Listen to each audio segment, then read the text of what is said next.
رات کا اندھیرا دھیرے دھیرے میرے کمرے کی کھڑکیوں پر دستک دے رہا تھا۔ میں بستر پر بیٹھی لال اور سنہری رنگ کے عروسی جوڑوں کے کیٹلاگ الٹ پلٹ کر رہی تھی۔ پورا گھر اس وقت گہری نیند میں ڈوبا ہوا تھا اور سائیں سائیں کرتی ہوا میرے دل میں ایک عجیب سی بے چینی پیدا کر رہی تھی۔ ہماری شادی میں اب صرف 1 مہینہ باقی رہ گیا تھا۔ میرے وجود کا ایک ایک حصہ اس سچائی کو قبول کرنے کے لیے دھڑک رہا تھا کہ میں بہت جلد کسی کی ہونے والی ہوں۔ تبھی تکیے کے نیچے رکھا میرا موبائل وائبریٹ ہوا اور اسکرین پر ساحل کا نام چمک اٹھا۔ میں نے ایک گہرا سانس لیا اور فون کان سے لگا لیا۔ تم ابھی تک جاگ رہی ہو پریشے؟ یا میری طرح تم بھی سلیپ لیس نائٹس کا عذاب جھیل رہی ہو؟ دوسری طرف سے ساحل کی وہ بھاری اور مخملی آواز ابھری جس سے میرے پورے وجود میں ایک سنسنی دوڑاتی۔ میں نے دھیرے سے مسکراتے ہوئے اپنے دوپٹے کا پلو انگلی پر لپیٹا اور کہا، ہاں ساحل، بس نیند نہیں آ رہی تھی، کچھ شادی کی تیاریاں اور کچھ بس ایسے ہی نہیں پری، بولو کہ میری یاد تمہیں سونے نہیں دے رہی۔ ساحل کا لہجہ ایک دم گہرا اور تیکھا ہو گیا۔ تم جانتی ہو نا کہ پچھلے کئی دنوں سے جب سے ہماری شادی کی تاریخ پکی ہوئی ہے، میرا ایک ایک لمحہ کس قدر بے تابی سے گزر رہا ہے۔ میں دن رات بس اس ایک پل کا حساب لگا رہا ہوں جب تم میرے سامنے ہوگی، میری باہوں میں ہوگی اور میں تمہاری نشیلی آنکھوں میں ڈوب کر تمہیں اپنا بنا لوں گا۔ ساحل کی ان بے باک اور رومانٹک باتوں نے میرے گالوں کو سرخ کر دیا۔ میں نے شرما کر نظریں جھکا لیں جیسے وہ میرے سامنے ہی کھڑا ہو۔ ساحل پلیز ایسی باتیں مت کرو، مجھے شرم آتی ہے، اور پھر ابھی شادی میں پورا مہینہ باقی ہے۔ یہی تو عذاب ہے پری، وہ تڑپ کر بولا۔ 1 مہینہ! میرے لیے تو ایک ایک دن ایک ایک صدی جیسا لگ رہا ہے۔ میرا دل چاہتا ہے کہ میں بھی اسی وقت تمہارے پاس آ جاؤں، تمہیں اپنے سینے سے لگا لوں، تمہاری سانسوں کی خوشبو کو اپنے اندر اتار لوں۔ میں اب اور انتظار نہیں کر سکتا پریشے، مجھے تمہارا قرب چاہیے، تمہاری وہ مخملی باہیں چاہیے جس کے خواب میں روز دیکھتا ہوں۔ کیا تمہیں مجھ پر ذرا بھی ترس نہیں آتا؟ میں نے دل کی بے ترتیب دھڑکنوں کو سنبھالتے ہوئے کہا، ساحل میں بھی تو تمہاری ہی ہوں نا، بس تھوڑا سا صبر اور کر لو۔ نہیں، مجھے آج ہی تم سے ملنا ہے، اس نے یک دم حاکمانہ لہجے میں کہا۔ آج تمہاری سالگرہ ہے پری، اور میں نے فیصلہ کیا ہے کہ ہم یہ رات ایسے ہی ضائع نہیں ہونے دیں گے۔ میں اپنی کالی گاڑی لے کر تمہاری گلی کے موڑ پر کھڑا ہوں، تم بس چوری چھپے باہر آ جاؤ، ہم دور سمندر کنارے چلیں گے جہاں صرف میں ہوں گا، تم ہوگی اور یہ حسین رات ہوگی۔ میں خوف سے اچھل پڑی۔ کیا تم پاگل ہو گئے ہو ساحل؟ اس وقت رات کے اس پہر میں باہر کیسے آ سکتی ہوں؟ ابا بہت سخت ہیں، اگر انہیں ذرا سی بھی بھنک لگ گئی تو وہ جیتے جی مار ڈالیں گے مجھے، اور برادری میں ہماری کیا عزت رہے گی؟ میں نہیں آ سکتی ساحل، ہم کل دن میں مل لیں گے نا۔ پریشے، اس کے لہجے میں اب ایک عجیب سا شکوہ اور بےتابی تھی۔ تم ہمیشہ اتنی ڈرپوک کیوں رہتی ہو؟ آخر 1 مہینے بعد تم نے میری بیوی بن جانا ہے، میں تمہارا منگیتر ہوں، تمہارا ہونے والا شوہر، کوئی غیر مرد نہیں ہوں۔ کیا تمہیں اپنی محبت پر اور مجھ پر اتنا بھی بھروسہ نہیں ہے؟ میں تمہیں چومنے کے لیے، تمہاری قربت کے لیے تڑپ رہا ہوں، اور تم مجھے عزت اور برادری کے طعنے دے رہی ہو۔ تم بس اپنے کمرے کا پچھلا دروازہ کھولو اور چپکے سے باہر آ جاؤ، میں صرف 1 گھنٹے میں تمہیں واپس چھوڑ دوں گا، کوئی تمہیں نہیں دیکھے گا، خدا کے لیے میری بےتابی کا اندازہ کرو اور چلی آؤ۔ ساحل کی باتوں میں وہ جادو تھا اور اس کے جملوں میں چھپا وہ پیار میرے اندر کی تمام مزاحمت کو پگھلا چکا تھا۔ میں یہ سوچ کر خود کو راضی کرنے لگی کہ آخر وہ میرا منگیتر ہی تو ہے جو مجھ سے اتنی بے پناہ محبت کرتا ہے۔ میں نے آئینے میں اپنے بکھرے بالوں کو دیکھا، ہلکا سا پرفیوم لگایا اور دھیمے قدموں سے پچھلے دروازے کی طرف بڑھ گئی۔ دروازہ بہت احتیاط سے بند کر کے اندھیری گلی میں نکل آئی۔ میرا دل گلے کو آ رہا تھا، ہوا کے ہر جھونکے پر مجھے لگتا تھا کہ ابا پیچھے سے آواز دے دیں گے، لیکن ساحل کی محبت کا نشہ میرے اعصاب پر ایسا طاری تھا کہ میرے قدم خود بخود گلی کے موڑ کی طرف بڑھ رہے تھے جہاں اس کی کالی چمکتی ہوئی گاڑی کھڑی تھی۔ جیسے ہی میں گاڑی کے پاس پہنچی، ساحل نے اندر سے دروازہ کھول دیا۔ میں ایک ہی جھٹکے میں اندر بیٹھ گئی، میرا سانس بری طرح پھول رہا تھا اور میں خوف سے پیچھے مڑ کر گلی کو دیکھ رہی تھی۔ تم آ گئی میری جان، ساحل نے گاڑی فوراً آگے بڑھاتے ہوئے گہری اور مدہوش کن آواز میں کہا۔ اس نے ایک ہاتھ سے اسٹیئرنگ سنبھالا اور دوسرا ہاتھ بڑھا کر میرا لرزتا ہوا ہاتھ اپنے مضبوط ہینڈل میں لے لیا۔ ساحل پلیز گاڑی تیز چلاؤ، مجھے بہت ڈر لگ رہا ہے، اگر کسی نے دیکھ لیا تو میں جیتے جی مر جاؤں گی، میں نے اپنا ہاتھ چھڑانے کی ناکام کوشش کرتے ہوئے کہا، لیکن اس نے میری گرفت اور مضبوط کر دی۔ اب تم میرے پاس ہو پری، اب تمہیں کسی سے ڈرنے کی ضرورت نہیں ہے۔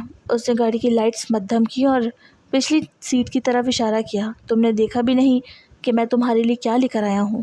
میں نے مڑ کر دیکھا تو پچھلی سیٹ پر سرخ گلابوں کا ایک بہت بڑا گلدستہ، ایک خوبصورت چاکلیٹ کیک اور ایک بڑا سا سفید نرم و ملائم ٹیڈی بیئر رکھا ہوا تھا، جس کے گلے میں ایک چمکتا ہوا دل لٹک رہا تھا جس پر میرا نام لکھا تھا۔ یہ سب دیکھ کر میرے چہرے پر ایک دم مسکراہٹ آ گئی اور میرا سارا ڈر جیسے ہوا ہو گیا۔ یہ سب میرے لیے ہے ساحل؟ میں نے حیرت اور خوشی سے پوچھا۔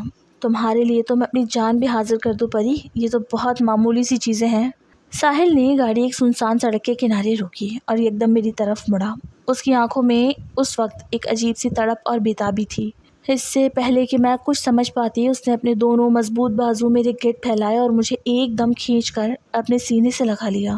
اس کا یہ جوش اور قربت اتنی اچانک تھی کہ میں گڑبڑا گئی، میرا پورا وجود اس کے لمس سے دہکنے لگا۔ ساحل نے بالکل مہلت نہ دی اور اپنے لب جھکائے اور دیوانگی کے عالم میں میری گردن پر کس کر لیا۔ اس کی گرم سانسوں کی تپش جب میری حساس جلد سے ٹکرائی تو میرے منہ سے ایک ہلکی سی سسکاری نکل گئی۔ میں نے اس کے سینے پر ہاتھ رکھ کر اسے پیچھے دھکیلنے کی کوشش کی، لیکن اس کی گرفت میں وہ حاکمیت تھی جس کے آگے میری طاقت جواب دے گئی۔ ساحل پلیز کیا کر رہے ہو، کوئی دیکھ لے گا، چھوڑو مجھے، میں نے شرم سے چہرہ چھپاتے ہوئے کہا، لیکن میری آواز میں اب وہ سختی نہیں تھی بلکہ ایک التجا تھی۔ کوئی نہیں دیکھ رہا پریشے، پچھلے 1 مہینے سے میں اس پل کے لیے تڑپ رہا ہوں، تم اندازہ نہیں کر سکتی کہ تمہاری یہ قربت میرے دل میں کیا طوفان برپا کر رہی ہے۔ اس نے میری تھوڑی کو پکڑ کر میرا چہرہ اوپر اٹھایا اور میری مخملی گلابی آنکھوں میں دیکھتے ہوئے بولا، اب ہم زیادہ دور نہیں جائیں گے، بس یہاں سے ساحل سمندر آدھے گھنٹے کا راستہ ہے، وہاں 5-10 منٹ رکیں گے، کیک کاٹیں گے اور میں تمہارے گھر واپس چھوڑ دوں گا تمہیں، بس اب مزید منع مت کرنا۔ میں نے اس کے چہرے کی بےتابی دیکھی تو خاموش ہو گئی۔ اس نے گاڑی دوبارہ اسٹارٹ کی اور اب گاڑی شہر کی روشن سڑکوں کو پیچھے چھوڑتی ہوئی ساحل سمندر کی طرف بڑھ رہی تھی۔ آدھے گھنٹے کا وہ سفر جیسے کسی خواب کی طرح گزرا۔ ساحل ایک ہاتھ سے گاڑی چلا رہا تھا اور دوسرے ہاتھ سے مسلسل میری انگلیوں کو سہلا رہا تھا۔ جب ہم سمندر کے کنارے سنسان اور اندھیرے حصے میں پہنچے تو وہاں دور دور تک کوئی انسان موجود نہیں تھا، صرف لہروں کا شور تھا اور آسمان پر چمکتا ہوا چاند۔ ساحل نے گاڑی پارک کی اور ہم دونوں باہر نکل کر سمندر کے کنارے لگی ایک لکڑی کی بینچ پر بیٹھ گئے۔ ٹھنڈی ہوا کے جھونکے میرے بالوں کو اڑا رہے تھے اور میں نے سردی کی وجہ سے اپنے بازوؤں کو سمیٹ لیا۔ سردی لگ رہی ہے میری جان؟ ساحل نے سرگوشی کی اور بالکل میرے ساتھ لگ کر بیٹھ گیا۔ اس نے اپنا ایک بازو میرے کندھوں کے گرد پھیلایا اور مجھے اپنے اور قریب کر لیا۔ اس کا یہ قرب میرے اندر کی ایک انوکھی سنسنی پیدا کر رہا تھا۔ اس نے پچھلی سیٹ سے گلاب کا پھول اٹھایا، وہ پھول اس نے میرے گال پر ہلکے سے پھیرا اور پھر اس کے لب میری کان کی لو کے پاس آ گئے۔ تم اس چاند سے بھی زیادہ خوبصورت ہو پریشے، اور آج کی رات تم صرف اور صرف میری ہو۔ ساحل کی باتیں اب مزید بے باک ہوتی جا رہی تھیں۔ اس نے میرا ہاتھ اٹھایا اور میری ایک ایک انگلی کو اپنے گرم لبوں کے درمیان لے کر ہلکے سے دبانے لگا۔ اس کا یہ انداز اتنا سحر انگیز تھا کہ میں چاہ کر بھی اسے روک نہیں پا رہی تھی۔ میرا پورا وجود جیسے موم کی طرح پگھل رہا تھا۔ اس نے اپنا دوسرا ہاتھ آہستہ سے میری کمر پر پھیرا اور پھر اس کا ہاتھ ریشمی قمیص کے اندر سے میرے پیٹھ کی نرم جلد کو چھونے لگا۔ اس کے ہاتھ کا وہ لمس جادو کی طرح میرے پورے جسم میں دوڑ گیا۔ میں نے گھبرا کر اس کا ہاتھ پکڑنے کی کوشش کی۔ ساحل پلیز بس کرو، یہ بہت زیادہ ہو رہا ہے۔ لیکن ساحل اس وقت کسی اور ہی دنیا میں تھا۔ اس نے میرے احتجاج کو نظر انداز کرتے ہوئے اپنے لب ایک بار پھر میری گردن پر رکھ دیے۔ اس بار اس کا کس اتنا گہرا اور جنونی تھا کہ میرے پیروں تلے سے زمین نکلنے لگی۔ اس کا ہاتھ میری قمیص کے اندر مزید اوپر کی طرف بڑھ رہا تھا اور اس کی انگلیوں کی تپش میری جلد کو جلاتی ہوئی محسوس ہو رہی تھی۔ میں اس کی آغوش میں بالکل بے بس ہو چکی تھی اور لہروں کا شور ہماری اس مدہوشی کو اور بڑھا رہا تھا۔ مجھے لگ رہا تھا کہ اب میں نے اگر اسے نہ روکا تو وہ تمام حدیں پار کر جائے گا۔ میں نے پوری ہمت جمع کی اور اس کے چہرے کو اپنے ہاتھوں میں لے کر تھوڑا پیچھے کیا۔ ساحل خدا کے لیے بس کرو، دیکھو یہ جگہ بہت سنسان ہے اور رات بھی بہت زیادہ ہو گئی ہے، ہمیں اب کیک کاٹ کر واپس چلنا چاہیے، ابا جاگ جائیں گے۔ ساحل نے ایک گہرا سانس لیا۔ اس کی آنکھیں اس وقت خماری سے بوجھل ہو رہی تھیں۔ اس نے میری پیشانی کو چوما اور بولا، ٹھیک ہے میری جان، جیسا تم کہو، میں تمہیں ناراض نہیں کرنا چاہتا، چلو گاڑی میں بیٹھو، میں کیک نکالتا ہوں۔ ہم جیسے ہی مڑے اور گاڑی کی طرف بڑھنے لگے تو ہمیں اندازہ نہیں تھا کہ اس سنسان اور اندھیرے ساحل پر ہماری اس مدہوشی کا فائدہ اٹھانے کے لیے چند بھیانک سائے جھاڑیوں کے پیچھے سے نکل رہے تھے۔ ساحل نے جیسے ہی گاڑی کا دروازہ کھولا، اچانک تیز موٹر سائیکلوں کی ہیڈ لائٹس کی روشنی ہماری آنکھوں پر پڑی اور 4 مسلح ڈاکوؤں نے ہمیں چاروں طرف سے گھیر لیا۔ ان کے ہاتھوں میں چمکتے ہوئے چاقو اور دیسی پستول تھے، جنہیں دیکھ کر ساحل کے چہرے کا سارا رنگ اڑ گیا اور وہ خوف کے مارے بری طرح کانپنے لگا۔ میں گاڑی کے دروازے سے چمٹی کھڑی تھی اور میرا پورا وجود برف کی طرح ٹھنڈا ہو چکا تھا۔ وہ چاروں مسلح ڈاکو ہماری گاڑی کو گھیرے ہوئے تھے۔ ان کی آنکھوں میں جھلکتی ہوئی درندگی صاف دیکھی جا سکتی تھی۔ ساحل کے ہاتھ پیر اس طرح کانپ رہے تھے جیسے اس کے جسم میں جان ہی نہ ہو۔ اس کا وہ سارا روب، وہ تمام محبت کے دعوے جو ابھی کچھ دیر پہلے میری گردن اور پیٹ پر اس کے لمس کی صورت میں پگھل رہے تھے، ایک سیکنڈ میں غائب ہو گئے۔ جو کچھ بھی ہے جلدی سے نکال، ورنہ یہیں کھوپڑی اڑا دوں گا۔ ڈاکوؤں کے سرغنہ نے ساحل کی کنپٹی پر دیسی پستول کا ٹھنڈا لوہا ٹکاتے ہوئے غصیلی اور بھاری آواز میں حکم دیا۔ ساحل نے ایک لمحے کی بھی تاخیر نہیں کی۔ اس نے کانپتے ہاتھوں سے اپنی پتلون کی جیب میں ہاتھ ڈالا اور اپنا مہنگا چمڑے کا والیٹ، جس میں ہزاروں روپے اور کریڈٹ کارڈز تھے، باہر نکال کر ان کے حوالے کر دیا۔ اس کے بعد اس نے جلدی سے اپنی جیب سے اپنا آئی فون نکالا، وہ بھی ان کے آگے کر دیا۔ مجھے مت مارنا بھائی، خدا کے لیے مجھے مت مارنا، میں نے سب کچھ دے دیا ہے، جو مانگو گے دوں گا، بس میری جان بخش دو۔ ڈاکوؤں کے سرغنہ نے والیٹ اور موبائل فون اپنے پاس رکھے اور پھر اس کی گندی نظریں مجھ پر آ کر ٹک گئیں۔ اس کی نظریں میری ریشمی قمیص کے گلے سے ہوتی ہوئی میری گردن پر گئیں، جہاں سونے کی ایک باریک اور خوبصورت چین چمک رہی تھی، جو ابا نے میری سالگرہ پر مجھے بڑی مشکل سے بنوا کر دی تھی۔ اوئے، یہ گلے میں کیا چمک رہا ہے؟ اتار اسے، جلدی کر، اس نے اپنی چمکتی ہوئی چاقو کی دھار میری طرف لہراتے ہوئے کہا۔ میں نے خوف کے مارے اپنے لرزتے ہوئے ہاتھوں سے اس گردن کے پیچھے بنے ہک کو کھولنے کی کوشش کی، لیکن ڈر کی وجہ سے میری انگلیاں کام نہیں کر رہی تھیں۔ میں رو رہی تھی اور میرے آنسو میرے گالوں پر بہہ رہے تھے۔ میں نے بڑی مشکل سے وہ سونے کی چین اتاری اور ان کی طرف بڑھانے لگی۔ اتنے میں پیچھے کھڑے ایک دوسرے ہٹے کٹے ڈاکو نے مکارانہ قہقہ لگایا اور اپنے ساتھی کا ہاتھ روک دیا۔ اوئے خان، یہ سستی سونے کی چین لے کر کیا کرے گا؟ ذرا مال تو دیکھ، چاند کا ٹکڑا ہے یہ لڑکی، شہر کے کسی بڑے گھر کی لگتی ہے۔ چین کو چھوڑ، اس چھوکری کو ہی اپنے ساتھ گاڑی میں ڈالو، سردار اسے دیکھ کر نہ صرف خوش ہوگا بلکہ اس کے بدلے ہمیں لاکھوں روپے تاوان بھی ملے گا۔ ویسے بھی ایسی لڑکی سردار کی حویلی میں اچھی لگے گی۔ ان کی یہ بات سنتے ہی جیسے میرے سر پر بجلی گر پڑی، میرے پیروں تلے سے زمین نکل گئی۔ میں نے ایک خوفناک چیخ ماری اور دوڑ کر ساحل کے پیچھے چھپ گئی۔ میں نے اس کی قمیص کو پیچھے سے دونوں ہاتھوں سے اتنی سختی سے جکڑ لیا کہ جیسے وہ اس دنیا میں میری آخری پناہ گاہ ہو۔ ساحل پلیز مجھے بچا لو، یہ لوگ مجھے لے جانا چاہتے ہیں۔ ساحل خدا کے لیے کچھ کرو، میں تمہاری منگیتر ہوں، میں تمہاری ہونے والی بیوی ہوں، ساحل مجھے ان کے حوالے مت کرنا۔ میں روتے ہوئے اس کی پشت سے اپنا چہرہ چھپا کر چلا رہی تھی، لیکن ساحل کا جسم بالکل بے جان لکڑی کی طرح سخت ہو چکا تھا۔ اس سے مڑ کر مجھے دیکھنے کی زحمت بھی نہیں کی۔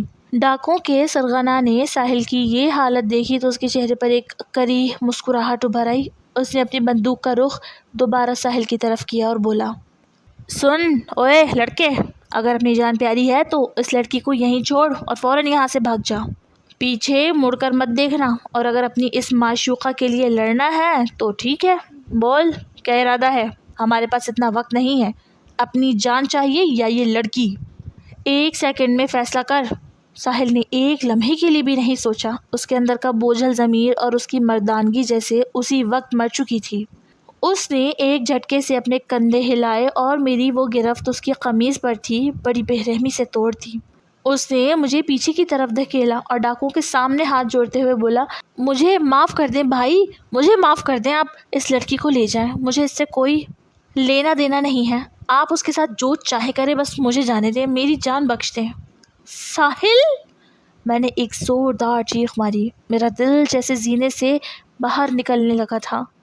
مجھے یقین نہیں آ رہا تھا کہ جو مرد ابھی چند منٹ پہلے مجھے اپنی باہوں میں لے کر دیوانہ ہو رہا تھا وہ اپنی جان بچانے کے لیے مجھے اس طرح درندوں کے آگے پھینک سکتا ہے۔ ساحل تم ایسا نہیں کر سکتے، ساحل خدا کا خوف کرو، مجھے اکیلا مت چھوڑو۔ لیکن ساحل میری پکار سننے کے لیے وہاں رکا ہی نہیں تھا۔ جیسے ہی ڈاکوؤں کے سرغنہ نے اسے جانے کا اشارہ کیا، ساحل پاگلوں کی طرح اندھیرے راستے کی طرف دوڑنے لگا۔ وہ اتنی تیز بھاگ رہا تھا جیسے اس کے پیچھے کوئی بلا پڑ گئی ہو۔ اس نے ایک بار بھی پیچھے مڑ کر اپنی اس منگیتر کو نہیں دیکھا جس کی غیرت کا سودا وہ خود اپنے ہاتھوں سے کر کے جا رہا تھا۔ وہ اندھیرے میں غائب ہوتا چلا گیا۔ میں وہی کچی سڑک پر گھٹنوں کے بل بیٹھ کر پھوٹ پھوٹ کر رونے لگی۔ وہ چاروں ڈاکو وہیں کھڑے تماشا دیکھ رہے تھے، اور جیسے ہی ساحل نظروں سے اوجھل ہوا وہ سب مل کر مجھ پر زور زور سے ہنسنے لگے۔ ان کے کہکوں کی آوازیں اس سنسان ساحل پر گونج رہی تھی جو میرے کانوں میں پگھلے ہوئے سیسے کی طرح اتر رہی تھی۔ دیکھا لڑکی، یہ ہے تیرا عاشق جو اپنی جان بچانے کے لیے تجھے ہمارے رحم و کرم پر چھوڑ گیا، ایک نے ہنستے ہوئے کہا اور آگے بڑھ کر میرا بازو پکڑنے کے لیے ہاتھ بڑھایا، جبکہ میں بے بسی اور دکھ کی آخری حدوں کو چھوتے ہوئے صرف اپنے نصیب کو رو رہی تھی۔ ایک ڈاکو نے کھینچ کر مجھے ساحل کی ہی گاڑی میں بٹھایا اور گاڑی تیزی سے مخصوص راستوں پر بھگانے لگا۔ گاڑی کی تیز رفتار اور کچے راستوں کے جھٹکے میرے جسم کو توڑ رہے تھے، لیکن میرے ذہن میں ساحل کی بزدلی کا وہ منظر بار بار گھوم رہا تھا جس نے میری روح کو زخمی کر دیا تھا۔ چہرے پر بندھے کالے کپڑے کی وجہ سے مجھے کچھ نظر نہیں آ رہا تھا، لیکن گاڑی کے موڑ کاٹنے اور اس کی رفتار سے مجھے اندازہ ہو رہا تھا کہ وہ مجھے سمندر کے ساحل سے دور لے آئے ہیں۔ کوئی 1 گھنٹے کے مسلسل سفر کے بعد گاڑی کی رفتار آہستہ ہوئی اور ایک بڑا لوہے کا گیٹ چڑچڑاہٹ کی آواز کے ساتھ کھلا۔ گاڑی اندر داخل ہوئی اور ایک دم بریک لگنے سے انجن بند ہو گیا۔ اوے اتارو اس کو اور چلو سردار کے پاس، خان کی وہی بھاری اور کرخت آواز میری کانوں سے ٹکرائی۔ گاڑی کا دروازہ کھلا اور 2 سخت ہاتھوں نے مجھے سیٹ سے گھسیٹ کر باہر نکالا۔ میرے ننگے پاؤں جب زمین پر پڑے تو وہاں کی سخت اور پتھریلی مٹی چبھنے لگی۔ وہ مجھے بازوؤں سے پکڑ کر آگے دھکیلتے رہے۔ مجھے لوہے کے بڑے دروازے کے کھلنے اور بند ہونے کی آوازیں آ رہی تھیں۔ اچانک خان نے ایک جھٹکے سے میری آنکھوں اور منہ پر بندھا ہوا کپڑا کھول دیا۔ تیز لائٹ کی روشنی میری آنکھوں میں چبھی تو میں نے درد سے اپنی پلکیں میچ لیں۔ جب میری نظریں آہستہ آہستہ ماحول کی عادی ہوئیں تو میں نے دیکھا کہ میں ایک بہت بڑے کچے اور اونچے گودام کے بیچوں بیچ کھڑی تھی، جہاں ہر طرف لوہے کے بڑے کنٹینر اور لکڑی کے بکسے پڑے تھے، اور میرے بالکل سامنے ایک اونچی لکڑی کی کرسی پر اس گینگ کا سردار بیٹھا ہوا تھا۔ اس کو دیکھتے ہی میری روح فنا ہوئی تھی۔ وہ کوئی عام ڈاکو نہیں لگتا تھا، وہ ایک انتہائی لمبا، چوڑا اور تگڑا آدمی تھا۔ اس کا قد 6 فٹ سے بھی اوپر ہوگا۔ اس کے چوڑے شانے اور کثرتی جسم اس کی طاقت کی گواہی دے رہے تھے۔ اس نے کالے رنگ کا کرتا پاجامہ پہنا ہوا تھا۔ اس کے چہرے پر گھنی کالی داڑھی اور اس کی تیکھی عقابی آنکھیں اس اندھیرے گودام میں ایک عجیب سا خوف پیدا کر رہی تھیں۔ اس کے بیٹھنے کے انداز میں ایک ایسی حاکمیت تھی کہ گودام میں کھڑے باقی تمام ڈاکو اس کے سامنے سر جھکائے خاموش کھڑے تھے۔ سردار، یہ دیکھو آج ساحل سمندر سے کیا مال ہاتھ آیا ہے۔ خان نے مجھے پوری طاقت سے آگے کی طرف دھکیلا تو میں لڑکھڑاتی ہوئی سیدھی اس تگڑے سردار کے پیروں کے پاس جا کر زمین پر گر پڑی۔ میرے بال چہرے پر بکھر چکے تھے اور میری گلابی ریشمی قمیض مٹی سے ہٹی ہوئی تھی۔ میں نے زمین پر ہاتھ ٹیک کر روتے ہوئے اپنا چہرہ اوپر اٹھایا اور اس لمبے چوڑے سردار کی آنکھوں میں دیکھا جن میں اس وقت ایک عجیب سی گہرائی تھی۔ اس نے اپنی کرسی سے پشت ہٹائی اور جھک کر مجھے سر سے پاؤں تک دیکھا۔ اس کی نظریں اتنی رعبدار تھیں کہ میرا پورا وجود اندر سے کانپ اٹھا، لیکن میں نے اپنی تڑپتی ہوئی آواز میں ہمت جمع کی اور بولی، خدا کے لیے مجھے چھوڑ دو، میں تمہارے آگے ہاتھ جوڑتی ہوں، میرے ساتھ کچھ غلط مت کرنا۔ اس تگڑے اور لمبے چوڑے سردار نے اپنی گہری عقابی نظریں مجھ پر سے ہٹا کر خان کی طرف دیکھا اور اس کے چہرے پر ایک عجیب سا تمسخر ابھر آیا۔ اس نے اپنی بھاری اور رعبدار آواز میں پوچھا، خان، یہ کیا قصہ ہے اور یہ لڑکی کون ہے؟ تم لوگ اسے یہاں کیوں اٹھا کر لائے ہو؟ خان نے آگے بڑھ کر اپنے سر سے پگڑی اتاری اور مکارانہ ہنسی کے ساتھ بولا، سردار، یہ شہر کے کسی امیر گھرانے کی لگتی ہے، اپنے منگیتر کے ساتھ رات کے اندھیرے میں سمندر کنارے عیاشیاں کر رہی تھی۔ ہم نے گاڑی کا گھیراؤ کیا تو اس کے گلے کی زنجیر اور موبائل چھیننے لگے۔ اتنے میں ہمارے لڑکوں نے کہا کہ لڑکی کو بھی ساتھ لے چلتے ہیں، بڑا تاوان ملے گا، لیکن سردار اصل مزہ تو تب آیا جب ہم نے اس کے منگیتر کو دھمکی دی کہ اپنی جان بچانی ہے تو لڑکی کو چھوڑ کر بھاگ جا، اور خدا کی قسم سردار، وہ بزدل 1 سیکنڈ میں اپنی منگیتر کا سودا کر کے ایسا بھاگا کہ اس نے پیچھے مڑ کر بھی نہیں دیکھا۔ یہ لڑکی وہیں سڑک پر تڑپتی رہ گئی، یہ رو رو کر اسے پکارتی رہی، پر وہ گیدڑ اپنی جان بچا کر 9-2-11 ہو گیا۔ خان کی یہ بات سن کر سردار کے چہرے کے تاثرات یکسر بدل گئے۔ اس کی تیکھی آنکھوں میں غصے اور حقارت کی ایک لہر دوڑ گئی۔ اس نے لکڑی کی کرسی کے ہینڈل پر اپنا مضبوط ہاتھ اتنی زور سے مارا کہ پورے گودام میں ایک دھماکہ ہوا۔ وہ اپنی جگہ پر کھڑا ہوا تو اس کا لمبا چوڑا اور تگڑا قد دیکھ کر میری رہی سہی ہمت بھی جواب دے گئی۔ وہ خان کے قریب آیا اور اس کی آنکھوں میں جھانکتے ہوئے انتہائی کرجدار آواز میں بولا، تمہارا مطلب ہے کہ اس لڑکی کا ہونے والا شوہر، اس کا منگیتر، اپنی عورت کو 4 غیر مردوں کے بیچ اکیلا چھوڑ کر اپنی جان بچا کر بھاگ گیا؟ جی سردار، وہ تو بالکل گیدڑ نکلا، خان نے سر جھکا کر کہا۔ سردار نے ایک گہرا سانس لیا اور پھر گھوم کر میری طرف دیکھا۔ میں ابھی تک زمین پر بیٹھی سسکیاں لے رہی تھی اور میرے آنسو مٹی میں مل کر میرے چہرے کو داغدار کر رہے تھے۔ اس نے مجھے سر سے پاؤں تک دیکھا۔ لعنت ہے ایسے نام نہاد مرد پر جو اپنی منگیتر کو، اپنی ہونے والی بیوی کو اس طرح درندوں کے آگے پھینک کر بھاگ جائے۔ وہ شخص تو مرد کہلانے کے لائق بھی نہیں ہے جو عورت کی عزت کی حفاظت نہ کر سکے۔ وہ تو ایک سستا گیدڑ ہے جس نے اپنی جان کی خاطر تمہارا سودا کر دیا۔ میں نے روتے ہوئے اپنا چہرہ اوپر اٹھایا اور لرزتی ہوئی آواز میں کہا، خدا کے لیے مجھے جانے دو، میں نے تمہارا کیا بگاڑا ہے، مجھے میرے گھر چھوڑ دو۔ سردار نے میری بات کا کوئی جواب نہیں دیا۔ اس نے رخ بدلا اور خان کو حکم دیتے ہوئے بولا، خان، اس لڑکی کو یہاں اس گندے گودام میں رکھنے کی ضرورت نہیں ہے۔ اس کی آنکھوں پر دوبارہ پٹی باندھ دو اور اسے میرے بنگلے پر لے جاؤ، وہاں اسے ایک محفوظ کمرے میں بند کر دو۔ میں یہاں گودام کے کچھ ضروری کاموں سے فارغ ہو کر وہاں آؤں گا اور اس کا فیصلہ خود کروں گا کہ اس کے ساتھ کیا کرنا ہے۔ جاؤ، لے جاؤ اسے یہاں سے۔ خان نے فوراً جی سردار کہا اور اپنی جیب سے وہی کالا کپڑا نکال کر میری آنکھوں پر دوبارہ اتنی ہی سختی سے باندھ دیا۔ اب میرے لیے ایک بار پھر ہر طرف اندھیرا چھا گیا تھا۔ انہوں نے مجھے زمین سے اٹھایا اور زبردستی دوسری جیپ کی پچھلی سیٹ پر دھکیل دیا۔ جیپ کا انجن اسٹارٹ ہوا اور ایک بار پھر سفر کا آغاز ہو گیا۔ اس بار کا سفر پچھلے سفر سے مختلف تھا کیونکہ اب گاڑی کچے راستوں کے بجائے شہر کی ہموار اور کشادہ سڑکوں پر دوڑ رہی تھی۔ کوئی آدھے پونے گھنٹے کے اس خاموش سفر کے بعد گاڑی کی رفتار آہستہ ہوئی اور مجھے ایک گیٹ کے کھلنے کی آواز آئی۔ گاڑی رکتے ہی خان نے مجھے باہر نکالا اور پٹی باندھے ہوئے ہی مجھے سیڑھیوں سے اوپر لے کر جانے لگا۔ مجھے کسی بڑے اور عالیشان گھر کے اندرونی حصے کا احساس ہو رہا تھا کیونکہ وہاں کی ہوا میں ایک مہنگی خوشبو رچی ہوئی تھی۔ خان نے ایک کمرے کا دروازہ کھولا اور مجھے اندر لے جا کر میری آنکھوں کی پٹی کھول دی۔ جیسے ہی پٹی کھلی میں نے دیکھا کہ میں ایک انتہائی خوبصورت اور مہنگی بیڈ روم میں کھڑی تھی جہاں ہر طرف عیش و عشرت کا سامان تھا، لیکن میرے لیے وہ کمرہ کسی جیل کی کوٹری سے کم نہیں تھا۔ خان نے مجھے اندر چھوڑا اور باہر نکل کر دروازہ اتنی زور سے بند کیا کہ اس کے لاک ہونے کے کلک کی آواز میرے دل پر ہتھوڑے کی طرح لگی۔ میں اس بند دروازے کی طرف بھاگی اور اپنے دونوں ہاتھوں سے اسے پیٹنے لگی۔ دروازہ کھولو، خدا کے لیے مجھے یہاں سے نکالو، کوئی ہے جو میری مدد کرے۔ میں رو رہی تھی، چلا رہی تھی، لیکن باہر سے کوئی جواب نہیں آیا۔ میں تھک ہار کر اسی چمکتے ہوئے سنگ مرمر کے فرش پر بیٹھ گئی اور اپنے گھٹنوں میں سر دے کر پھوٹ پھوٹ کر رونے لگی۔ اس بند کمرے کے اکیلے پن میں مجھے ساحل کا وہ چہرہ بار بار یاد آ رہا تھا جو اپنی چند گھنٹے پہلے میری سانسوں میں اترنے کی باتیں کر رہا تھا۔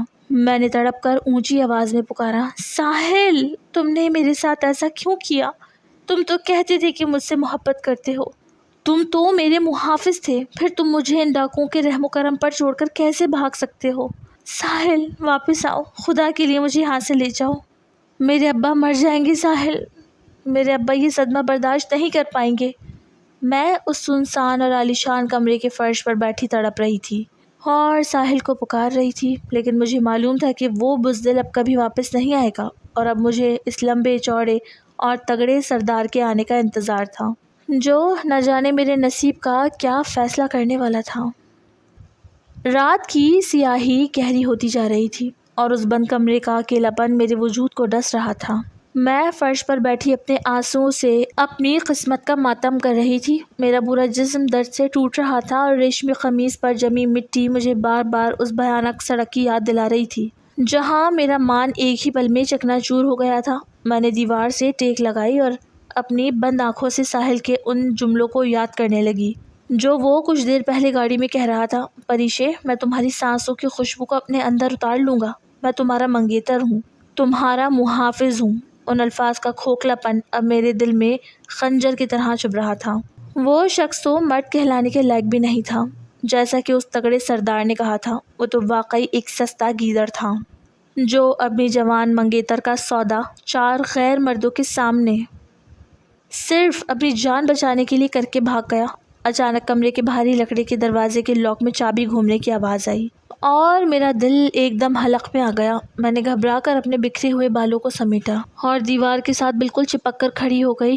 دروازہ آہستہ سے کھلا اور کمرے کی دھیمی لائٹ میں اس لمبے چوڑے اور تگڑے سردار کا ہیبت ناک وجود اندر داخل ہوا۔ اس نے اب اپنے کالے کرتے کے اوپر ایک قیمتی شال اوڑھ رکھی تھی اور اس کی چال میں وہی حاکمیت تھی جو میں نے گودام میں دیکھی تھی۔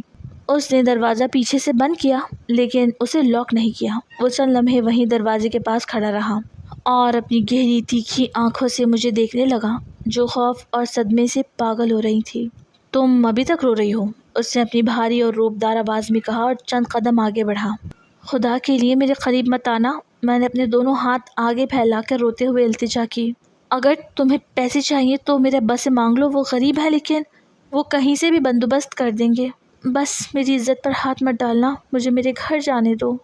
سردار نے میری یہ بات سنی تو اس کے چہرے پر ایک تلخ اور سرد مسکراہٹ ابھر آئی۔ اس نے اپنے چوڑے شانے ہلائے اور کمرے کے بیچ میں رکھے ایک صوفے پر بڑے آرام سے بیٹھ گیا۔ اس نے اپنی عقابی نظریں مجھ پر جمائیں اور بولا، میرا نام شاہان ہے اور میں تمہیں ایک بات صاف صاف بتا دوں کہ میں عورتوں کی عزت پر ہاتھ ڈالنے والا گھٹیا ڈاکو نہیں ہوں۔ اگر میں ایسا ہوتا تو خان اور اس کے ساتھیوں کو اسی وقت سمندر کے کنارے تمہارے ساتھ کچھ بھی کرنے کی اجازت دے دیتا۔ میں نے تمہیں یہاں اسی لیے منگوایا ہے کیونکہ میں اس بزدل انسان کا انجام دیکھنا چاہتا ہوں جس نے اپنی عورت کو بیچ راستے پر چھوڑ دیا۔ تم نے دیکھا نہیں کہ وہ کتنی آسانی سے تمہیں ہمارے رحم و کرم پر چھوڑ کر بھاگ گیا۔ کیا ایسے مرد کے لیے تم اپنی قیمتی آنسو بہا رہی ہو؟ میں نے سسکیاں لیتے ہوئے کہا، وہ جیسا بھی تھا میرا منگیتر تھا، ہماری شادی میں 1 مہینہ باقی تھا، تم نے اسے ڈرایا اسی لیے وہ بھاگ گیا، تم لوگ ظالم ہو۔ شاہان نے ایک گہرا کہکا لگایا جس کی گونج سے کمرے کی دیواریں لرز گئیں۔ وہ صوفے سے کھڑا ہوا اور اس کا وہ لمبا تگڑا وجود جب میرے قریب آیا تو مجھے اپنا سانس رکتا ہوا محسوس ہوا۔ وہ بالکل میرے سامنے آ کر رک گیا لیکن اس نے مجھے چھوا تک نہیں۔ اس نے سرد لہجے میں کہا، پریشے، محبت میں ڈر نام کی کوئی چیز نہیں ہوتی۔ اگر اس کے دل میں تمہارے لیے سچی محبت ہوتی تو وہ ہماری بندوقیں دیکھ کر بھاگنے کے بجائے تمہارے آگے کھڑا ہو جاتا۔ وہ گولی اپنے سینے پر کھاتا لیکن تمہیں کسی غیر مرد کے ہاتھ میں نہ جانے دیتا۔ لیکن اس نے کیا کیا؟ اس نے اپنا والیٹ پھینکا، اپنا موبائل دیا اور تمہیں ہمارے نام کر کے اپنی جان بچا لی۔ وہ تو 1 نمبر کا منافق اور بزدل ہے جو صرف بند کمروں میں اور گاڑی کی سیٹوں پر عورتوں کو چومنے کا حوصلہ رکھتا ہے، لیکن جب اسی عورت کی عزت پر بات آتی ہے تو وہ دم دبا کر بھاگ جاتا ہے۔ ایسے گیدڑ کے لیے تڑپنا بند کرو۔ شاہان کی یہ کڑوی باتیں میرے دل پر تیر کی طرح لگ رہی تھی کیونکہ میں جانتی تھی کہ وہ جو کچھ کہہ رہا ہے وہ بالکل سچ ہے۔ ساحل نے واقعی میرے ساتھ بہت برا دھوکہ کیا تھا۔ شاہان نے میری حالت دیکھی تو اس کا لہجہ تھوڑا نرم ہوا۔ اس نے میز پر رکھے ایک پانی کے گلاس کی طرف اشارہ کیا اور بولا، پانی پیو اور جا کر اس بیڈ پر آرام کرو۔ میں نے باہر ملازم کو کہہ دیا ہے، وہ تمہارے لیے کھانا لے کر آ رہا ہے۔ تم یہاں بالکل محفوظ ہو، جب تک میں نہ چاہوں کوئی تمہیں ہاتھ بھی نہیں لگا سکتا۔ اور ہاں، کل صبح میں تمہارے اس بزدل عاشق کا اصل چہرہ تمہارے سامنے لے کر آؤں گا، تب تمہیں پتہ چلے گا کہ تم کس دھوکے باز کے عشق میں گرفتار تھی۔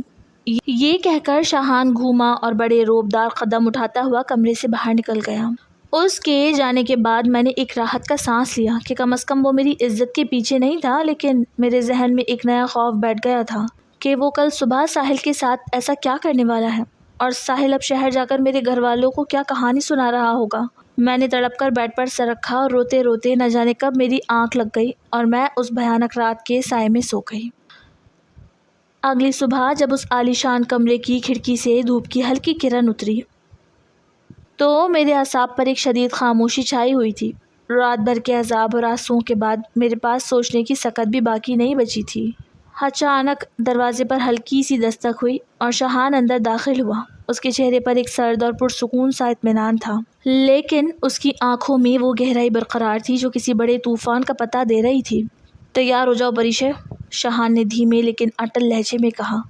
وہ گھڑی آ گئی ہے جب تمہیں اپنی آنکھوں سے اور اپنے کانوں سے اس انسان کی اصلی روپ دیکھنا اور سننا ہے۔ میرا دل ایک بار پھر زور زور سے دھڑکنے لگا۔ میں نے کانپتے ہوئے خود کو سنبھالا اور شاہان کے پیچھے پیچھے کمرے سے باہر نکل کر بڑے لاؤنج میں آ گئی۔ لاؤنج کے صوفے پر شاہان نے مجھے بیٹھنے کا اشارہ کیا اور خود ایک سائڈ پر کھڑا ہو گیا۔ شاہان نے اپنی جیب سے اپنا موبائل نکالا اور اس پر کوئی نمبر ڈائل کیا۔ چند سیکنڈ کی بیل کے بعد اس نے کال ریسیو کی اور فون کا اسپیکر آن کر کے میز پر رکھ دیا۔ فون کی اسکرین پر ساحل کے قریبی دوست شہزاد کا نمبر چل رہا تھا اور دوسری طرف سے ساحل کی وہی جانی پہچانی آواز ابھری جو اب خوف اور چالاکی کے ملے جلے تاثرات میں ڈوبی ہوئی تھی۔ فون کی وہ آواز سیدھا میرے دل میں خنجر کی طرح اتری۔ ساحل اس وقت اپنے دوست شہزاد کے ساتھ میرے گھر پر موجود تھا اور میرے ہی گھر والوں سے مخاطب ہو کر اپنی صفائیاں دے رہا تھا۔ انکل، خدا کے لیے میری بات سمجھے، میرا اس سب سے کوئی لینا دینا نہیں ہے۔ ساحل کی آواز فون کے اسپیکر سے پورے کمرے میں گونج رہی تھی۔ میں تو بیچارہ صرف اس کی سالگرہ پر اسے باہر ملنے گیا تھا اور اسے کیک دینے کا ارادہ تھا، لیکن وہ تو پہلے سے ہی جانے کی تیاری کر کر بیٹھی ہوئی تھی۔ دوسری طرف میرے والد کی بھاری اور غصے سے کانپتی ہوئی آواز سنائی دی جو صدمے سے نڈھال تھے۔ ساحل، تم کیا بکواس کر رہے ہو؟ میری بیٹی ایسی نہیں ہے، وہ اس رات کے وقت گھر سے باہر نہیں جا سکتی۔ تم نے اسے کہاں چھوڑا ہے؟ سچ سچ بتاؤ ورنہ میں پولیس میں رپورٹ کر دوں گا۔ ساحل نے جھوٹ اور مکاری کی تمام حدیں پار کرتے ہوئے فوراً کہا۔ انکل، آپ چاہیں تو شوق سے پولیس میں FIR کرا لیں، مجھے اس سے کوئی ڈر نہیں ہے، بلکہ سچ تو یہ ہے کہ وہ خود مجھ سے کہہ رہی تھی کہ وہ اب اس گھر میں گھٹن محسوس کرتی ہے اور وہ واپس نہیں لوٹے گی۔ وہ کسی اور سے عشق کرتی ہے جو بہت ہی امیر ہے۔ وہ تو گاڑی سے اترتے ہی کسی اور نامعلوم شخص کے ساتھ اپنی مرضی سے فرار ہو گئی ہے۔ میں نے تو اسے روکنے کی بہت کوشش کی تھی انکل، مگر وہ میری سننے کو تیار ہی نہیں تھی۔ اب آپ خود ہی سوچیں کہ اس میں میرا کیا قصور ہے، وہ تو خود بھاگنا چاہتی تھی۔ میں صوفے پر بیٹھی یہ سب سن رہی تھی، میرا پورا وجود سن ہو چکا تھا، میرے کانوں میں گھنٹی سی بج رہی تھی اور دماغ کام کرنا چھوڑ چکا تھا۔ مجھے اپنی سماعت پر یقین ہی نہیں آ رہا تھا کہ جو شخص کل رات مجھ سے اپنی جان چھڑانے کے لیے مجھے ڈاکوں کے حوالے کر کے گیدڑ کی طرح بھاگ گیا تھا، آج وہی بزدل انسان میرے ہی گھر والوں کے سامنے مجھے جھوٹا ثابت کرنے کے لیے مجھ پر ہی سارا الزام مڑ رہا تھا۔ اس نے نہ صرف مجھے اکیلا چھوڑا تھا بلکہ اب میری عزت کو بھی سر عام بازار میں نیلام کر دیا تھا تاکہ اس کی اپنی جان اور اس کا دامن صاف بچ سکے۔ میرے منہ سے ایک بھی سسکی باہر نہیں نکل رہی تھی، بس آنکھوں سے آنسوؤں کا ایک ایسا سیلاب بہہ رہا تھا جس کا کوئی انت نہیں تھا۔ فون پر میرے والد کی غم میں ڈوبی ہوئی آواز آئی جو اب ٹوٹ چکے تھے۔ نہیں، یہ نہیں ہو سکتا، میری بیٹی ایسی نہیں ہو سکتی، وہ ہمیں چھوڑ کر کبھی نہیں جا سکتی۔ لیکن ساحل نے بے دردی سے ان کی بات کاٹتے ہوئے انتہائی سفاکی سے کہا۔ انکل، حقیقت یہی ہے، اب آپ اسے قبول کریں یا نہ کریں، میں نے آپ کو سچ بتانا اپنا فرض سمجھا، اب آپ جو آگے مرضی کریں۔ شہزاد نے دوسری طرف سے فون کاٹ دیا، اس کا مقصد پورا ہو چکا تھا۔ ساحل کا سچ میرے سامنے آ گیا تھا۔ کمرے میں ایک بار پھر موت جیسی خاموشی چھا گئی۔ میں اپنے دونوں ہاتھوں سے اپنا چہرہ چھپا کر پھوٹ پھوٹ کر رو پڑی اور میرے منہ سے صرف ایک ہی سسکی نکلی۔ اتنا بڑا جھوٹ، اس سے میرے ہی گھر والوں کے سامنے مجھے ہی گناہ گار بنا دیا۔ شاہان نے آ کر میرے بالکل قریب صوفے کے سامنے گھٹنے ٹیک دیے۔ اس کا لمبا اور تگڑا وجود اب میرے قد کے برابر آ چکا تھا، لیکن اس کی نگاہوں میں اب کوئی سردی یا ہیبت نہیں تھی، بلکہ ایک گہرا درد اور خاموش ہمدردی تھی۔ پریشے، شاہان کی آواز اتنی دھیمی تھی کہ وہ کسی سرگوشی جیسی لگ رہی تھی۔ اب بھی وقت ہے کہ تم اس شخص کے لیے اپنے دل میں کوئی نرم گوشہ یا اس کی کسی بات کا ملبہ اپنے اوپر لینا چھوڑ دو۔ وہ مرد کہلانے کے لائق بھی نہیں ہے جو اپنے بچاؤ کے لیے ایک عورت کی عزت اور اس کے کردار کو سر عام بازار میں اچھال دے۔ میں نے روتے ہوئے اپنی سرخ اور سوجی ہوئی آنکھیں اٹھائی اور شاہان کے چہرے پر دیکھا۔ اس کی عقابی آنکھوں میں آنسو تو نہیں تھے، مگر ایک پرانی جلن اور غصہ ضرور موجود تھا جو شاید کسی اور کہانی کی یاد دلا رہا تھا۔ میرے ابا، میری ہچکی بندھی ہوئی تھی، آواز گلے میں ہی اٹک رہی تھی۔ وہ صدمہ برداشت نہیں کر پائیں گے۔ ساحل نے سب کے سامنے مجھے ہی گنہگار بنا دیا۔ ابا کیا سوچیں گے میرے بارے میں؟ میری عزت تو ایک لمحے میں مٹی میں مل گئی۔ شاہان نے ایک لمبا سانس لیا اور اپنا سر نفی میں ہلایا۔ اس نے دھیمے لیکن پختہ لہجے میں کہا، عزت مٹی میں نہیں ملی پریشے، بلکہ ایک جھوٹے اور گھٹیا انسان کا نقاب اترا ہے۔ رہی بات تمہارے والد کی تو انہیں سچ بہت جلد پتہ چل جائے گا۔ میں نے صرف یہ دیکھنا تھا کہ وہ شخص کس حد تک گر سکتا ہے، اور اس نے ثابت کر دیا کہ وہ کسی اخلاق، کسی رشتے اور کسی سچائی کا پابند نہیں ہے۔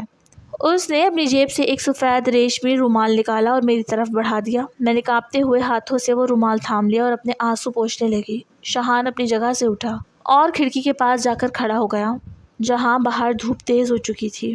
تم سوچ رہی ہوگی کہ میں نے یہ سب کیوں کیا اور میں کون ہوں؟ شاہان نے پیٹھ میری طرف کیے ہوئے کہا۔ تمہیں لگتا ہوگا میں کوئی عام ڈاکو یا غنڈہ ہوں جو تمہیں اغوا کر کے یہاں لے آیا، لیکن سچ یہ ہے کہ میرا تمہاری ذات سے کوئی ذاتی بیر نہیں تھا۔ میں نے سسکتے ہوئے اس کی طرف دیکھا اور پوچھا، پھر تم نے مجھے کیوں روکا؟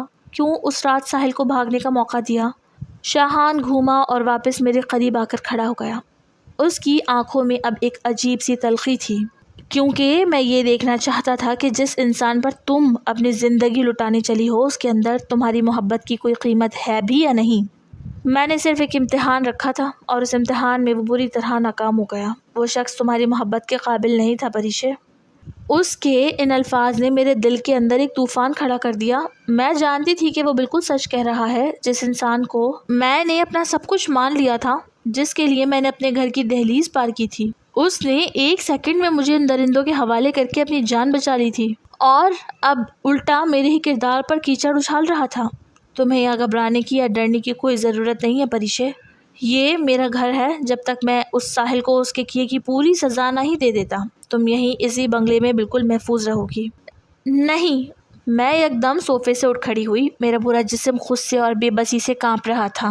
مجھے یہاں نہیں رکنا، مجھے ابھی اور اسی وقت اپنے گھر جانا ہے۔ میرے ابا اس وقت صدمے میں ہوں گے، وہ میرا انتظار کر رہے ہوں گے، اور وہ کمبخت ساحل وہاں بیٹھ کر جھوٹ بول رہا ہے۔ مجھے جانے دو۔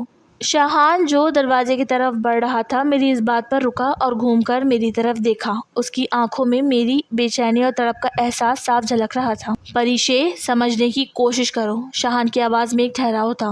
اس وقت تمہارا گھر جانا خطرے سے خالی نہیں ہے۔ ساحل وہاں موجود ہوگا، اور اگر تم اس حالت میں اچانک گھر چلی گئی تو وہ تمہارے خلاف کھڑا ہوگا اور تمہارا دامن پر مزید کیچڑ اچھالے گا۔ تمہارے گھر والوں کو سنبھلنے کے لیے اور سچ جاننے کے لیے مجھے تھوڑا سا وقت چاہیے۔ مجھے وقت نہیں چاہیے۔ آنسو ایک بار پھر میرے گالوں پر بہہ نکلے۔ تم کون ہوتے ہو مجھے یہاں روکنے والے؟ تم نے ہی تو یہ سب تماشا کیا ہے۔ مجھے میرے گھر والوں کے پاس جانا ہے، چاہے جو بھی ہو۔ میں نے آگے بڑھ کر دروازے کا ہینڈل پکڑنا چاہا، لیکن شاہان نے ایک لمحے میں میرے قریب آ کر اپنے مضبوط ہاتھوں سے دروازے کو روک لیا۔ اس کا لمبا اور تگڑا وجود میرے بالکل سامنے حائل تھا۔ میں تمہیں زبردستی نہیں روک رہا پریشے۔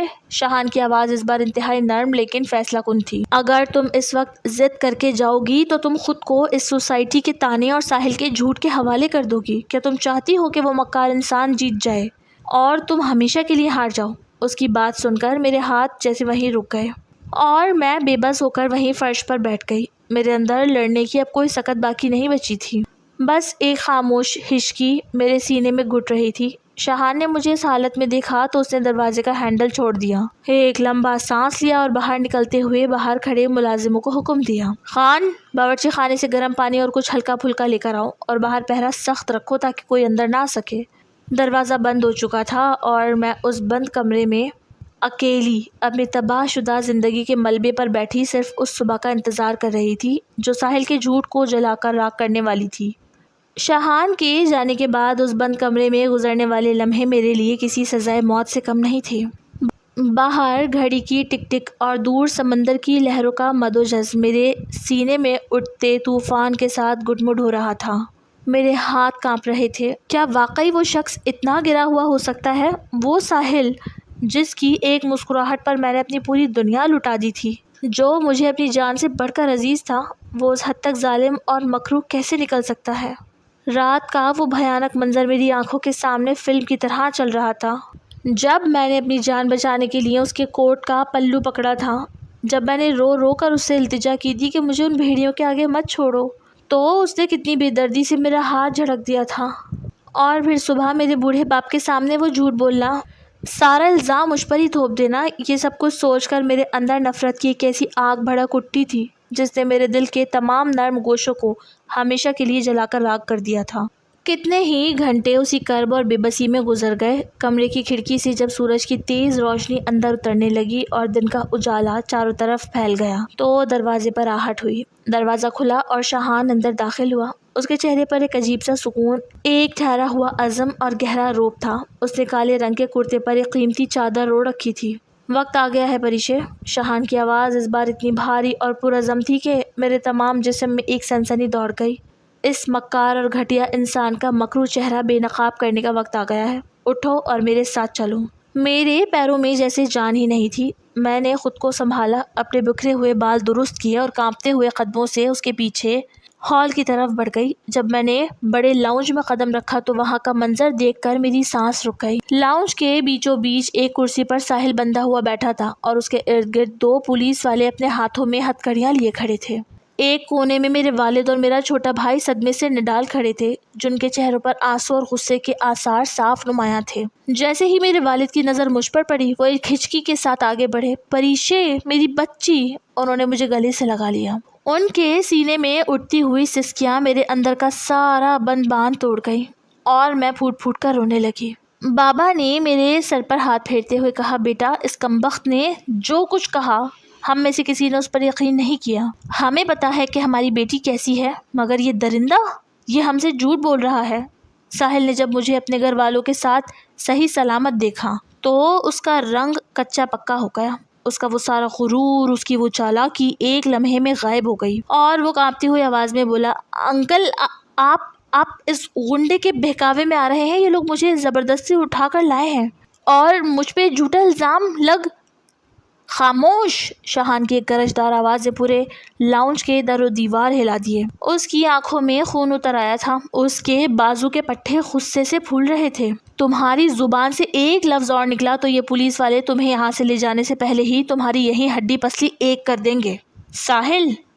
شاہان نے زہر میں بجھے لہجے میں کہا۔ پھر اس نے اپنی جیب سے ایک کاغذ اور ایک پرانی ڈائری نکالی اور میرے والد کی طرف بڑھاتے ہوئے کہا، انکل، پہلے آپ اس تحریر کو پڑھیں، پھر اس شخص کا اصل روپ آپ کے سامنے آئے گا۔ یہ کوئی عام کہانی نہیں ہے، یہ اس درندے کی حیوانیت کا وہ سہباب ہے جو اس نے 2 سال پہلے میری معصوم بہن کے ساتھ دہرایا تھا۔ بابا نے کانپتے ہاتھوں سے وہ کاغذ پکڑا۔ وہ اس کی بہن کی زندگی کا آخری خط تھا جس پر خون کے دھبے اور آنسوؤں کے نشان صاف دکھائی دے رہے تھے۔ بابا نے جب اسے پڑھنا شروع کیا تو ان کے ہاتھ تھر تھر کانپنے لگے۔ شاہان نے مڑ کر ہم سب کی طرف دیکھا۔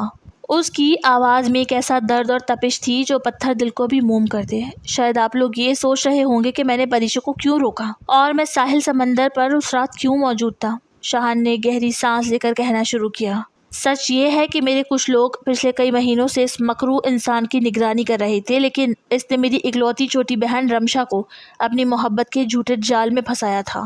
اس نے رمشا کے ساتھ بالکل وہی کھیل کھیلا جو یہ پریشے کے ساتھ کھیل رہا تھا۔ اس نے اسے شادی کا جھوٹا خواب دکھایا، اس کے جذبات سے کھیلا، ملنے کے نام پر آدھی رات کو اسے گھر سے باہر بلایا اور پھر اسے فارم ہاؤس پر لے جا کر اس کی عزت تار تار کر دی اور پھر شادی توڑ کر میری بہن کو دھکے دے کر اپنی زندگی سے نکال دیا۔ میری معصوم بہن اس صدمے کو برداشت نہ کر سکی اور اس نے زہر کھا کر اپنی جان دے دی۔ شاہان نے آگے بڑھ کر ساحل کا کالر پکڑا اور اسے زبردستی اوپر اٹھایا۔ اس کی عقابی آنکھیں ساحل کے چہرے میں گڑ چکی تھی۔ اور اب سنو، اس رات ساحل سمندر پر میرے بندے صرف اسی لیے موجود تھے کیونکہ وہ اس کی ہر حرکت پر نظر رکھے ہوئے تھے۔ انہوں نے اپنی آنکھوں سے دیکھا کہ یہ دجل و فریب کا پتلا کس طرح اس معصوم لڑکی کے ساتھ گندی اور گھٹیا حرکات کر رہا تھا۔ اور تم کیا سمجھتی ہو یہ اسے واپسی پر اس کے گھر چھوڑنے والا تھا؟ ہرگز نہیں۔ شاہان کی آواز اتنی گرجدار تھی کہ میرے کانپتے ہوئے وجود میں خون تیزی سے دوڑنے لگا۔ اس نے ایک کاغذ اور کچھ تصاویر لاؤنج کی میز پر پٹخ دی جن پر ایک سنسان فارم ہاؤس کا پتہ اور تصاویر تھی۔ یہ ہے اس کا اصل منصوبہ، شاہان نے غصے سے کانپتے ہوئے کہا۔ یہ تمہیں گھر چھوڑنے کے بجائے شہر سے باہر اپنے ایک ویران فارم ہاؤس لے جانے والا تھا جہاں اسے میری بہن رمشا کی طرح تمہاری عزت کو تار تار کرنا تھا۔ اس کے بعد اسے کسی حادثے کا نام دے کر پھینک دینا تھا۔ میرے بندوں نے جب اس کے اس گھنونے ارادے کو بھانپ لیا اور جب انہوں نے دیکھا یہ تمہاری عزت لوٹنے کی تیاری کر رہا ہے، تبھی میں نے اپنے آدمیوں کو بھیجا کہ وہ جا کر اس معصوم لڑکی کو اس درندے کے چنگل سے آزاد کرائیں اور اسے میرے پاس لے آئیں۔ ساحل نے گڑ گڑاتے ہوئے روتے ہوئے کہا، نہیں، یہ جھوٹ بول رہا ہے انکل، آپ اس کی بات پر یقین نہ کریں، یہ سب اس کا بنایا ہوا ڈرامہ ہے۔ جھوٹ میں بول رہا ہوں یا تم بول رہے ہو؟ شاہان نے اپنی جیب سے ایک چھوٹا سا ڈیوائس نکالا اور اس کا بٹن دبا دیا۔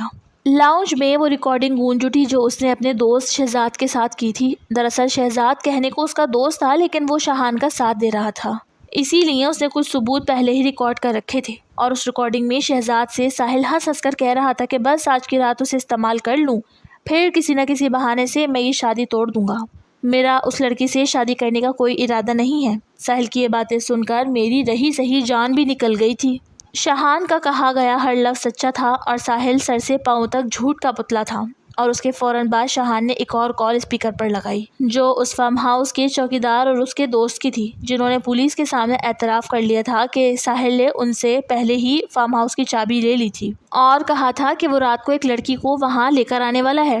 وہ تمام ثبوت، وہ ایک کال ریکارڈنگ، وہ خودکشی کا خط اور میرے گھر والوں کے سامنے اس کا دیا گیا بیان، سب کچھ سچائی کی طرح عیاں ہو چکا تھا۔ میرے والد کا چہرہ غصے سے لال ہو گیا۔ انہوں نے آگے بڑھ کر اپنی پوری طاقت سے ایک زوردار تھپڑ ساحل کے منہ پر رسید کیا، جس سے وہ کرسی سمیت زمین پر گر پڑا۔ ذلیل انسان، تو میری بیٹی کو اس انجام تک پہنچانا چاہتا تھا۔ میرے بابا کی ہچکیاں بن چکی تھی، وہ غصے سے پاگل ہو رہے تھے۔ میرا بھائی آگے بڑھا اور اسے ساحل کو لاتوں سے مارنا شروع کر دیا۔ بس، شاہان نے اپنے ہاتھ کے اشارے سے میرے بھائی کو روکا۔ اسے پولیس والوں کی طرف دیکھا اور سخت اور سرد لہجے میں حکم دیا، گرفتار کرو اس دلال اور مکار انسان کو۔ اس کے تمام کالے کارناموں، فراڈ، میری بہن کی خودکشی کے ثبوت اور اس بھیانک سازش کی FIR اس کے خلاف درج ہو چکی ہے۔ لے جاؤ اسے اس کالی کوٹری میں جہاں اس جیسے درندوں کی اصل جگہ ہے۔ پولیس والے آگے بڑھے۔ انہوں نے ساحل کے دونوں ہاتھوں میں ہتکڑیاں کس دی اور اسے گھسیٹتے ہوئے باہر کی طرف لے جانے لگے۔ ساحل روتے ہوئے، چیختے ہوئے میرے پاؤں میں گرنا چاہ رہا تھا۔ وہ چلا رہا تھا، پریشے مجھے بچا لو، مجھ سے غلطی ہو گئی، پریشے پلیز۔ مگر میں نے ایک پل کے لیے بھی اس کی طرف نہیں دیکھا۔ میری آنکھوں میں اس کے لیے نفرت اور حقارت کے علاوہ کچھ نہیں تھا۔ میں نے سر اٹھا کر اپنے باپ کا ہاتھ تھام لیا، جنہوں نے مجھے اپنے سینے سے لگا رکھا تھا۔ میرے آنسو خوشی اور سکون کے تھے کہ وہ زہر میری زندگی سے ہمیشہ کے لیے نکل چکا تھا۔ پولیس کی گاڑی کا سائرن بجتا ہوا باہر نکل گیا اور لاؤنج میں ایک بار پھر خاموشی چھا گئی۔ بابا نے مجھے اور میرے بھائی کو اپنے ساتھ گاڑی میں بٹھایا تاکہ ہم گھر واپس جا سکیں، کیونکہ اب سچ سب کے سامنے آ چکا تھا اور معاشرے یا کسی کی بات کا کوئی ڈر باقی نہیں رہا تھا۔ گاڑی جب بنگلے کے بڑے گیٹ سے باہر نکلنے لگی تو میں نے کھڑکی سے پیچھے مڑ کر دیکھا۔ شاہان وہیں بنگلے کی سیڑھیوں پر کھڑا تھا۔ اس کا لمبا اور تگڑا وجود ہلکی دھوپ میں چمک رہا تھا۔ اس کی عقابی آنکھیں خاموشی سے مجھے دیکھ رہی تھیں اور اس کے ہونٹوں پر ایک ہلکی سی مطمئن مسکراہٹ تھی۔ اس نے اپنے سر کو ہلکا سا جھکا کر مجھے الوداع کہا، جیسے اس نے اپنا وہ وعدہ پورا کر دیا ہو جو اس نے اپنی بہن کی روح سے اور مجھ سے کیا تھا۔ میرے دل نے ایک گہری آہ بھری۔ زندگی نے مجھ سے میرا وہ فریب تو چھین لیا تھا، لیکن بدلے میں مجھے ایک ایسا سچا اور طاقتور محافظ دے دیا تھا جس نے میری عزت اور میرے اعتماد کو ایک نئی زندگی بخش دی تھی۔ میں نے سر جھکا کر بابا کا ہاتھ اپنے ہاتھ میں لے لیا اور گاڑی شہر کی ہموار سڑکوں کی طرف بڑھ گئی۔ چند دنوں کے بعد گھر کا بکھرا ہوا ماحول سنبھلنے لگا۔ بابا نے میری عزت اور مشکل وقت میں میری پختگی کو دیکھ ایک باوقار اور اچھے خاندان میں میرا رشتہ طے کر دیا، اور میں نے بھی خاموشی سے بابا کے فیصلے پر سر جھکا دیا۔ شادی کی وہ تمام تیاریاں جو کبھی ساحل کے نام پر ادھوری اور خوفزدہ سی تھی، اس بار ایک پرسکون اور حلال رشتے کے سائے میں مکمل ہو گئی۔ شادی کا دن بھی آ گیا اور رخصتی کا وہ لمحہ جب ہر لڑکی کا دل دھڑکتا ہے۔ سرخ جوڑے میں ملبوس، زیورات سے لدی جب میں دلہن بنی تو آنکھوں میں آنے والے کل کا ایک انوکھا خوف اور شرم و حیا تھی۔ سرخ ریشمی گھونگھٹ سے جب میں نے اپنی پلکیں اٹھا کر باہر جھانکا تو میرے پیروں تلے سے زمین نکل گئی اور میرے ہوش اڑ گئے۔ وہ عالیشان گیٹ، وہ طویل ڈرائیو وے اور سامنے کھڑا وہ وسیع و عریض بنگلہ کوئی اور نہیں بلکہ وہی شاہان کا گھر تھا جہاں اس نے مجھے اس بھیانک رات کے بعد پناہ دی تھی۔ میرا دل زور زور سے دھڑکنے لگا، سانسیں رکنے لگی اور مجھے لگا کہ میں کسی خواب میں آ گئی ہوں۔ گاڑی رکی اور دروازہ کھلا۔ دلہن کے بھاری جوڑے اور سہرے کی اوٹ سے جب میں نے باہر قدم رکھا اور اپنے ساتھ قدم سے قدم ملا کر چلنے والے شخص کی طرف دیکھا تو میری آنکھوں کا پردہ ہٹ گیا۔ وہ شیروانی میں ملبوس، پروقار اور روبدار شخصیت والا انسان کوئی اور نہیں بلکہ میرا وہی محسن، میرا محافظ شاہان تھا۔ اس نے ہلکا سا جھک کر اپنا ہاتھ میری طرف بڑھایا اور اس کی عقابی آنکھوں میں محبت، اپنائیت اور تحفظ کی وہ چمک تھی جو ہمیشہ کے لیے میری روح کو سکون بخش گئی۔ میرا تمام ڈر، تمام صدمہ اس ایک پل میں ہوا ہو گیا اور مجھے یقین ہو گیا کہ میری زندگی کا سب سے بہترین فیصلہ ہو چکا ہے۔